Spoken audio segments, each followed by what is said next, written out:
When is the last time you thought about Houston, Texas? For those of us who live here, sure, it's a daily part of our lives. But for those who don't, who live around the country, the world even, when was the last time this city crossed your mind? Was it when you remembered how much you hate our cheating baseball team?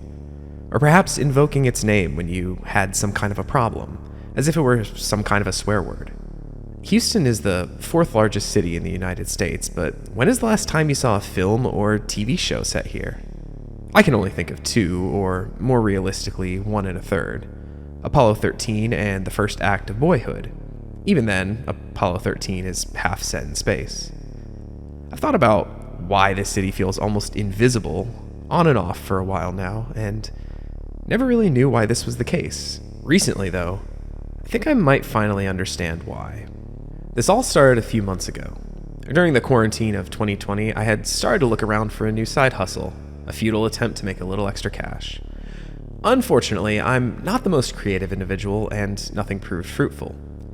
As places began opening back up, I carefully ventured into any pawn shop, thrift store, or even garage sale I came across, hoping to find anything I could flip for a quick buck in an online auction, only to turn up dry time and time again. As the year went on, my drive to devote myself to something new too began to wane.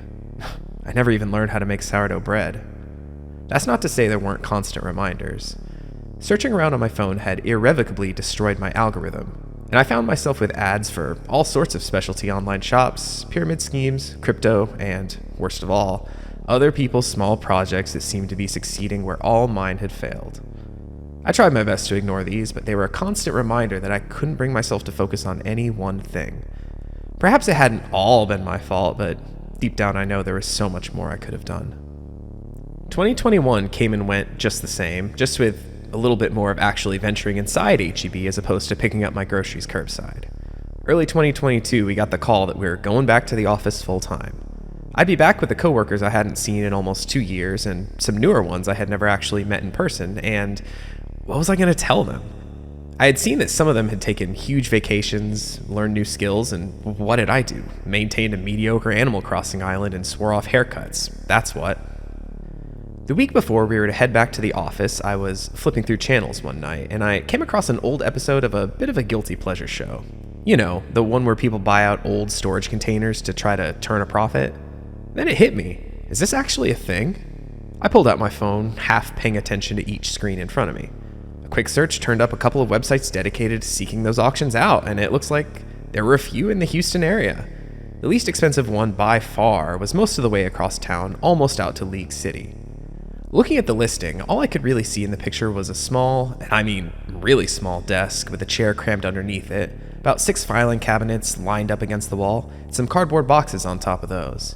It didn't seem like a lot, and truth be told, I didn't really know what I should be looking for in the first place. I looked back at some other listings which had fuller-looking units which were more likely candidates for profit, but the prices were so much more than this humble makeshift storage office that I just couldn't pull the trigger. But man, I was desperate for something new to do. It was at least something to bring up to coworkers. Oh yeah, I dipped my toe into flipping storage units. It's an ongoing process. Sounded a hell of a lot better than the alternative, which was nothing. I pulled out my credit card, entered my information, entered the minimum amount for the bid, and sat for a moment. Is this really what I wanted? I could give up, like I had with everything else I had tried the past 2 years. At least if I did now, I wouldn't be in the hole for any cash. I sat there hovering my mouse over the place bid button. There were still a few days left in the listing. I could still get outbid, and then at least it wouldn't be my fault if this didn't go through. I could just move on with my life. I eventually worked up some courage, foolish though it may have been, and clicked to place the bid. Buyers remorse set in almost instantly as I not only started regretting this, but spiraled into remorse for all my previous attempts, or non-attempts at times, at making something work. This was stupid and impulsive, and I began to just hope with all my being that someone dumber than me would place a higher bid. Nobody did, of course, and a few days later I received an email congratulating me on my winning bid and to go clean out the unit within 48 hours. A realization hit me. Oh, shit, I drive a Corolla. I can't fit those big-ass filing cabinets in my car. Why hadn't I considered that beforehand? I could transport the contents, maybe, after a bunch of trips, but what was I going to do with the cabinets themselves? I started texting anyone I knew who owned a truck and eventually connected with an old buddy from college who said he'd do it for a case of beer. Thankfully, he prefers the cheap shit. But even if he wanted something a lot nicer, I'd gladly shell it out for him. He was kinda saving my ass here. The day of, I got to the storage location about 30 minutes before I had told my buddy to meet me there. After all, I wanted to make sure that I had everything in order to get things rolling smoothly, still not really knowing exactly what to expect. Driving down that way, my mind started to wander a bit. The last time I had come down this way was back in college when I was dating someone who lived down here. Funny, I used to make this drive from campus multiple times a week, and now I couldn't even tell you what exit I needed to take off 45 or which way to go to get to her old place, even if I did. I parked in the spot nearest the office and walked inside, and the office looked like it had seen some better days. The walls and floors had some cracks in them, and even at this time in the morning, the wall unit sounded like it was struggling to keep the room at a bearable temperature. The man sitting at the desk was an older gentleman. Turns out he was the manager of the place. Being a Saturday, a day with shorter office hours, he was the only one working. His appearance, voice, and general demeanor were fairly unremarkable. The type of guy who had been really difficult to pick out of a lineup if I had to, even the next day. He looked over my printed out documentation briefly, glanced at my ID, and grabbed the key to my unit. He motioned for me to grab the dolly sitting in the corner of the office, and off we went. On the walk to the unit, I asked for any details he could give me on the previous owner, but he didn't really have much to say. Only that whoever it was prepaid each year in advance for the past several years, since he had come to own the place at least, and that the billing info also read from out of state, New York, I think he said. I asked how often the renters had accessed the unit, but he didn't really have much of an answer. Being an older facility with only basic surveillance and security, and with the units disconnected from the office, there was no way to really keep up with the comings and goings of the renters. By this point in the conversation, we had reached my unit, number 23, and the manager, I never did catch his name, I don't think, unlocked the door and threw it open, my prize awaiting me. He told me to leave the door like that, open with the key inside, and was off. I stepped inside and took a deep breath, regretting everything now even more than the moment immediately after I bid on this stuff, and started to look around. I started with the desk. There was no drawer, and the only items on top were a nicer than average pen and what looked to be a ledger. I opened it, and it answered one of my earlier questions that the manager could not. On the pages were a list of dates, names, locations, and labels as either check-in or check-out. The most recent read Jessica, who had checked in on September 19th, 2021, and out 2 days later with Minneapolis written next to checkout. It went on like this for pages, with only 3 names seeming to have recently been logged. Gabriel seemed to be the most common visitor, with the aforementioned Jessica and a Stephen being the only other 2 to have visited within the past few years. Other, older names filled out earlier entries dating back to the early 1970s. The ledger didn't seem that old, though, and most of the 80s and 90s entries were all in the same handwriting and ink, as if they had been copied over from an earlier list. I reached over to the cabinet closest to the desk, not completely sure what I'd find inside. Thankfully, the first drawer I tried opened without resistance. At least I wouldn't have to go scrounging around for keys to these. Inside were file folders, each with a city's name written on the upper tab alongside some kind of code. No file was exactly the same width as the next, with some being incredibly thin while others needed multiple folders to contain all the related papers. Each file seemed to be in alphabetical order by city name, with no real rhyme or reason with the codes. This looked to be the first one alphabetically: Albuquerque, Amarillo, Atlanta, and so on, with many smaller towns I've never heard of mixed among them. There didn't seem to be any specific region represented among these, they were scattered across the country. I opened another, the first of which seemed to be in the middle of the F's, starting with Fort Lauderdale. I opened the shelf below and the one below that until I found a thick folder labeled Houston, C-01-01. I started reaching for it when I heard a voice behind me. "This is the bullshit you bought? Jesus Christ, dude." It was my buddy Ryan, who had shown up a few minutes early.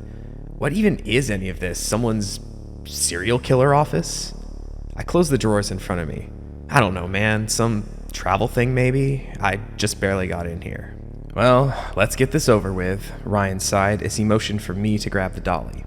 He may be lending his truck to the cause, but it looked like I'd be doing most of the heavy lifting. I grabbed the boxes from off the cabinets first. Most were about half full, and for the most part, sounded like they just had more files in them. Ryan did manage to help out a little with the desk, too awkward to be lifted alone. Thankfully, everything fit in the bed of his truck to make this a single trip. Never had I been more grateful to live in a first-story apartment, as the unloading went pretty quickly. I took a moment to survey my living room, now crammed full of filing cabinets and boxes, and once again mentally questioned what I had just done. I meandered over to the fridge and offered him a beer from his case. I took the opportunity to crack one open for myself, and we sat around shooting the shit for a while, catching up a bit. Of course, he began telling me about all that he'd been up to during the lockdown and about his upcoming trip to Nashville he and his girlfriend were about to take. I, as you know, didn't have much to brag about, and I tried not to let my disappointment and my impulse purchase show in my voice. I did my best to try to tell him that this was, in fact, a good use of time and money, though I'm pretty sure he wasn't buying it. At least he had the decency not to tell me how fucked I probably was. After an hour or so of chatting, he grabbed his now 20-pack of Dos Equis and left. I sat down on my couch, just staring at everything. Guess this is my life now. I opened one of the cabinets, somewhere in the M's. Remembering Ryan mentioning his upcoming trip, I started flipping through to see if there was one for Nashville. Sure enough, there was, looking to be one of the thinnest files. I opened it up and, man, I had no idea what I was looking at. I still don't, to be quite honest. The only contents were 3 sheets of paper and a USB drive. On the first paper, a smattering of information, coordinates, which, when pulled up, show that whatever this was marking was east of the city a good ways, some kind of designation number, A-02-13, and some notes. Exactly as written, it reads, February 25th, 2014, subject A-02-13, east of Nashville, Tennessee. Initial investigation shows steady growth will relocate B-01-07 to area. Should result in total annihilation of subject while leaving B-01-07 intact. April 5th, 2014. B-01-07 successfully introduced to area. A-02-13 growth faster than anticipated, both subjects completely annihilated. We'll need to figure out how to compensate Smith. A-02-13 closed. The second page was an image depicting a field with a large area of brown, dying grass. This was just an image printed out on a sheet of regular paper, so the detail wasn't all there. Everything around the dead area looked normal as far as I could see, but everything inside looked as if that particular spot hadn't received rain in a significant period of time, or that it had completely frozen over and killed everything growing. It was weird seeing the dead and living areas juxtaposed like that. The only bits that weren't lying completely withered away were what looked like small stalks, like young corn stalks, but the field itself wasn't being used for farming or anything. It was just untouched land. The only other thing of note was that there were some flags planted near the outside of this dead patch, which were thankfully shown in more detail on page 3. The picture on this page was a close-up of these flags, 4 in all. They were each labeled days 0, 1, 2, and 3. Written off to the side were measurements, 6 inches, then 5, and then 6 again. Whatever was causing this dead patch seems to be growing. That's the best I could come up with, at least. Not knowing what to truly expect to find on it, I grabbed the USB stick and put it into my laptop. The only contents on it were a single video file, a big one, around 2.5 hours long. I double-clicked on it, and, after a sigh from my aging laptop's fans firing up, it opened. It was dark, nighttime, with floodlights shining down. The camera seemed to be set atop some large piece of machinery and looking down at the scene. I could make out the area of dead grass looking significantly larger than in the photos, with the initial 4 flags now only at about the middle of the radius of it. More of those small cornstalk things had sprouted up, even in this newer area. Was this some kind of weed choking the grass there? They seemed to be moving, though not with any wind that may have been blowing. In motion, from what I could make out, they almost looked like snakes sticking up out of the ground, but if some of the snakes had multiple heads. 2 excavators were at work digging outside the dead area. I scrubbed through the video a bit, and the digging went on for most of it. At around the 2-hour mark, they seemed to finish, with a large area dug out right against the decayed zone. Around this time, I heard the first voice, though I could have missed some as I was skipping through the digging. Testing. Audio levels looking good? Yeah? Subject A-2-13, Jessica Gonzalez on site with Gabriel Richardson and Stephen Parker. Date is April 5th, 2014. Time is 3:14 a.m. U.S. Central. We're prepared to introduce subject B-1-7 to area. Area is... Steve, you sure your calculations are right? It looks bigger than it should be. A non-mic'd voice responded from nearby. Yeah, should be. Checked him yesterday. Looks big, yeah, but should be within the margin of error. It'll work regardless, and if we lose 07, then fuck it. What can anybody do about it? Probably for the best, anyway. The first voice sighed and continued. Preparation should be complete. We'll begin introduction momentarily. Stand by. After that, more silence for a few minutes, until the microphone began to pick up the beeping sound of a truck backing up. A figure backed into frame holding those traffic wands you see on airport runways, looking behind themselves every few seconds to make sure they weren't backing into the dugout pit.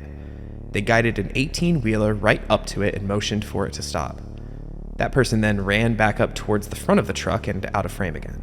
The box on the truck looked heavy-duty, almost armored. No manufacturer or company labels on it either. A few minutes went by with nothing else happening. Then, the voice from before started again. We're beginning the introduction. Stand by. Lights on top of the trailer began flashing, and the sound of a hydraulic system kicking on started to emerge from my speakers.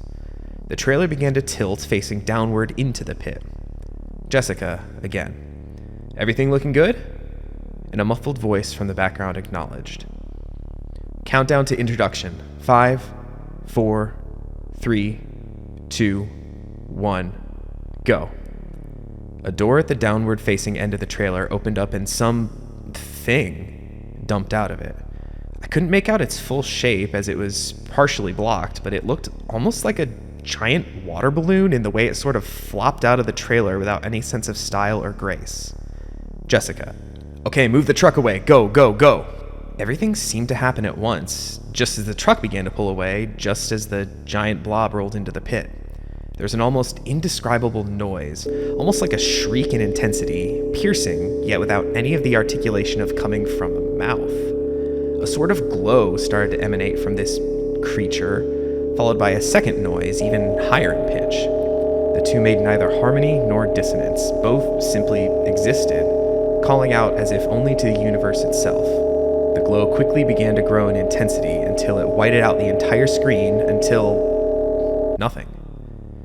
The noises stopped, the glow immediately vanished to nothing, and all is as it was, save for the pit now being empty and what was previously the diseased patch of earth now slightly caved in, making a second recess. Jessica's voice came back, furious. Damn it, Steve, I told him he'd get it back. Go over there and check, personally fucking check, to see if anything of either of them is left. A third figure slowly walked into frame, hands in his pockets. He walked to the edge of the original pit, looked inside for a few seconds, then meandered over to the new recess, stared for a few more, then looked to an area just below the camera and shook his head. Confirmation of complete annihilation of both subjects A-2-13 and B-0107. Steve, this one's on you to tell Smith how you probably just killed his livelihood, and you're on final report duty too. I'm done with this one, let's get the hell out of here. The video abruptly ended there. I sat there for a few minutes, silent, unmoving. I couldn't even bring myself to close the media player window. I had no idea what I had just seen, and like I said earlier, I still don't. When I finally did move, it was to look back at the paper, then back at the screen, then back to the paper, as if one would give me a clue to understanding the other. Neither did. I replaced the papers and the thumb drive into the folder, replaced the folder in the drawer, and closed it. Walked to the couch and slumped over in it, trying to collect myself and my thoughts. Okay. Here's what I know based on what I saw. There is some kind of creature, two, actually. Creatures? Monsters? I don't even know what to call them. Based on what I saw, neither seemed to really fit. I've never seen or heard of anything like them outside of old horror stories. And these people were cataloging them? Destroying them too, seemingly, but one of them seemed upset that they lost the one that they brought with them. I have to see if I can find the folder for whatever the other one was. Something. Shit. I'm gonna have to pull that video up again. So did something get the better of these guys? How'd their stuff end up in an auction? I remembered then the ledger I had seen in the storage unit and went to fish it out of one of the cardboard boxes I had stuck it in. That's right, the last entry read Minneapolis. I opened cabinets until I found the M's. Maybe their most recent one could help me connect some dots, I thought. And sure enough, Minneapolis was gone. File under M for missing, I guess. This one wasn't going anywhere. So I turned and started opening other drawers until I found the only other thing I could think of at the moment, the Houston folder. I hadn't actually peeked inside it in the storage unit, but maybe, if these documents were stored here, there's something in this folder that could help me understand anything about what I was dealing with. Pulling it out of its drawer, I then realized how thick and heavy it actually was, in comparison to the Nashville folder at least. I took a breath, closed my eyes for a second, and opened the folder. Most of the first pages I leafed through were old, or at least copies of older documents. Many of the oldest ones were photocopies and stamped as such. I began skimming page after page. It seemed to be for these guys used neat cover sheets for their reports at least. I began looking for dates to see if I could at least put a timeline on whatever this was, and almost missed the United States seals on some of the memos. 1957, holy shit, this stuff goes back to the 50s, God knows, maybe earlier. I spent the rest of the afternoon, that evening, and well into the night reading the file. It wasn't for losing track of time, no, I did check the time every now and again, and did at least take a break to order some Chinese. I just couldn't bring myself to stop until I knew what I was dealing with. I had to start taking notes because it was all just so much to take in. I felt as though I would finish reading one document and forget the last, or found myself reading the same one over and over again. It was frustrating, but a frustration I could at least work through. To summarize a very, very long story, here's what I could gather. Everyone knows that the launch of Sputnik in 1957 set off the space race, and it really blindsided the United States. We just weren't ready for this new age of technology. The Russians beat us, and by a lot. And, while NASA wouldn't be formally founded until the summer of 1958, preparations began immediately behind the scenes so as not to fall hopelessly behind, at least more so than we already were. President Eisenhower gathered together a council of government agents to research, among other things, where to establish this new space program. None of their names are even featured in these files, really, but seemingly some long-shot connections, sort of a guy who knows a guy who knows a guy thing, led them to a paranormal researcher named Matthias Paxton. Paxton's name is all over the files in this folder, including notes, surveys, memos, and, further down the stack, a photograph of a check written to him from the United States government. Paxton was propositioned, unofficially, to research some place that might be suitable for a headquarters for the country's fledgling space program. Should he pull through and his advice prove useful, a fat paycheck awaited him. Otherwise, nothing. I'll skip over his notes on his cross-country travels and unfruitful surveys and focus on what became the winning bid for NASA Mission Control, Houston. His travels took him around the nation, through major cities and uninhabited rural areas alike. Starting from New York, he worked his way west, then south, then back eastward with plans to travel up the Appalachian states and back home. His travels on this particular day were to start in Dallas, to drive south to Houston for lunch, then to drive all the way to New Orleans to stop for the night. He didn't need to spend much time in any one place to suss out the information he needed. He seemed to just have a certain knack for just sort of understanding things. Perhaps it was innate, or having something to do with his previous brushes with them. Nobody could say for certain. But this one he almost missed. It wasn't until he was checked into his lodging for the evening, with the bustling nightlife of New Orleans sounding in through his motel room, that he took a moment to log his travels and findings for the day. Dallas and the drive down to Houston, and subsequently the drive from Houston to New Orleans, left no significant impression on him, but he found himself unable to recall any of the details on his time inside Houston at all. He knew he had spent time there, after all. He still had the ticket from the day's lunch in his pocket, a Coca-Cola and hamburger from a place called Langford Grocery, but no matter how much he racked his brain, he could not give any details of his time spent there. He could have just chosen to move on. He had been on the road for weeks at this point and was growing tired of the nights in motel rooms in different cities each night, and almost wrote his lack of remembrance down to fatigue. but something inside him couldn't shake the feeling that there was something worth investigating there. The next day, rather than driving to Mobile, Alabama, and into Florida, he turned back westward to revisit Houston. This time, he took notes on his time in the city, noting his thoughts and observations every 15 minutes. Frustratingly, save for a revisit to Langford Grocery where he confirmed that their hamburgers were indeed very good, he felt nothing out of the ordinary there. He checked into a hotel there and planned to alter his route, having lost a full day and hundreds of travel miles because of this. Only the next day, when he left, he still found himself unable to focus on anything he had done the day before still. He had visited parks, driven neighborhoods, eaten a delicious hamburger, but he still couldn't find himself able to recall any of the details without consulting his notes. He carried on, but never found himself forgetting any of the other places he visited on the rest of his drive.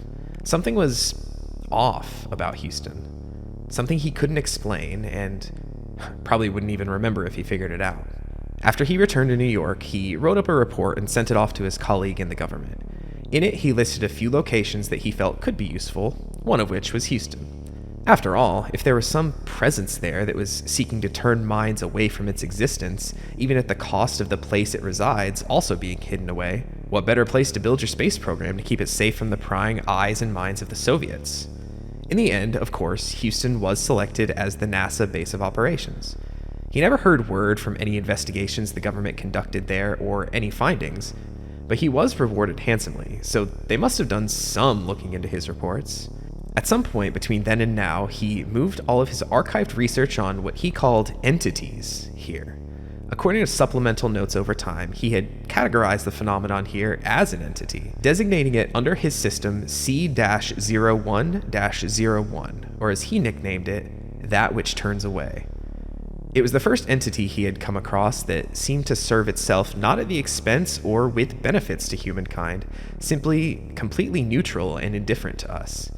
In his final years, he himself moved down here as he found a sort of peace being here, feeling safe from all the different things he had looked into over the years, knowing he was beyond their vision. He concluded that maybe, after all, C-01-01 did indeed bring a benefit to man, but only to those who knew how to use it. All subsequent notes in the folder seem to be from successors and are much less personal. Mostly updates, observations, real stiff and businesslike. It seems that to this day, whatever this is still going strong, unchanged over these last 60 plus years. This was, of course, a lot, and I saw two options before me. One, this was all bullshit. Some elaborate fiction made up by someone for God could only guess why. Or the second option, everything in these files is real, and there are these entities all over the place. Except for Nashville, I guess. There's only one way to find out for sure. I entered the coordinates I found for C-01-01 into Google Maps and found a place nearby that I could drive to and see what I could find. I couldn't sleep that night, late though it was when I laid down. Everything just kept swimming around in my head, though I could barely think of the drive I was to take the next day. The filing cabinets, with all their information, the people who left them behind, and the sheer dumb luck that they came into my possession were at the forefront of my thoughts. What happened to these guys? Were there more of them? If so, would they come looking for me? Or, once again, was this all some big bullshit prank?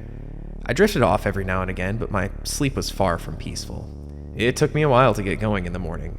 I could still barely focus on the task at hand, and if not for the address I had written on a sticky note, I might not have actually gone. Thankfully, my phone was not as forgetful as it charted a path for me. I stopped and grabbed a coffee for the road in an attempt to keep me a little bit more alert and focused.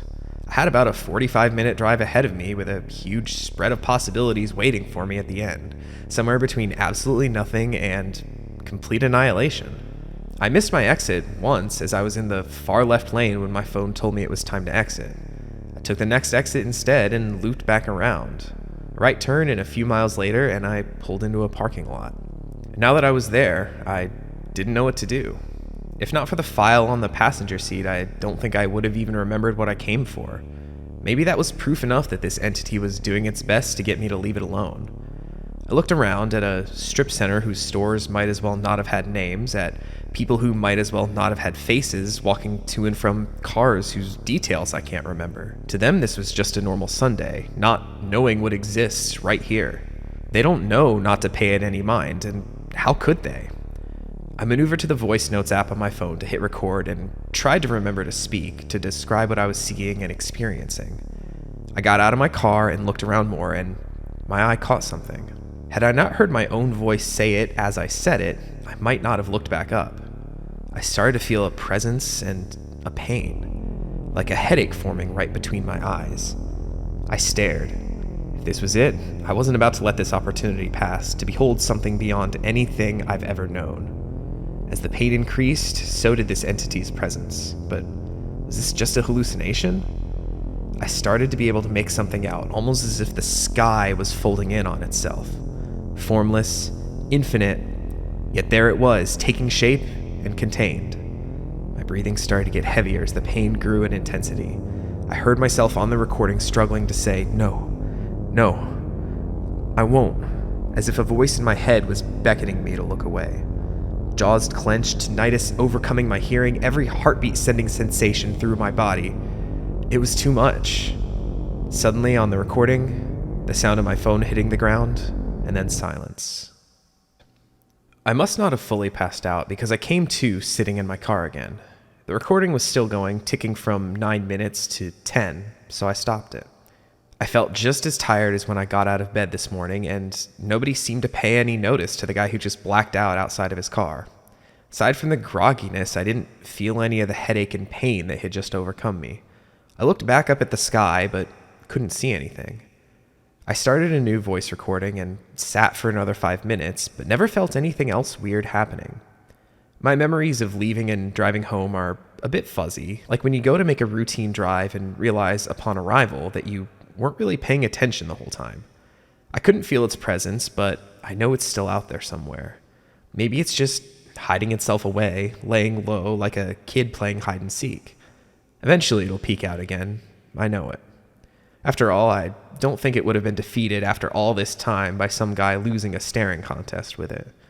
Somehow deciding that it was still out there doing its thing brought me some sense of comfort. Maybe in a way, in defending itself, it protects the rest of us here, just like Paxton had noted. If there was anyone or anything looking for these files, maybe they and me were safe here. The next day, Monday, was the day I returned to the office. I did manage to sleep pretty well that night, actually. I opted to tell my coworkers about all my time spent perfecting my Animal Crossing island. They, for the most part, complimented my new, longer hairstyle, and that was it for me. They all, in turn, bragged about all the things they had done, their new endeavors and hobbies, and how some had ignored the quarantines and lockdowns altogether. I found myself not caring as much as I had just a few days before. Knowing that I had my own secrets to protect about all that could be out there was finally giving me some sense of purpose. I still had questions, of course. I still don't understand much of anything about these. I guess we're sticking with entities now. I have no way of knowing what happened to the previous file keepers in Minneapolis, though I also don't see myself going there to figure it out anytime soon. For now, I just need to keep digging into what I have and just do my best to understand.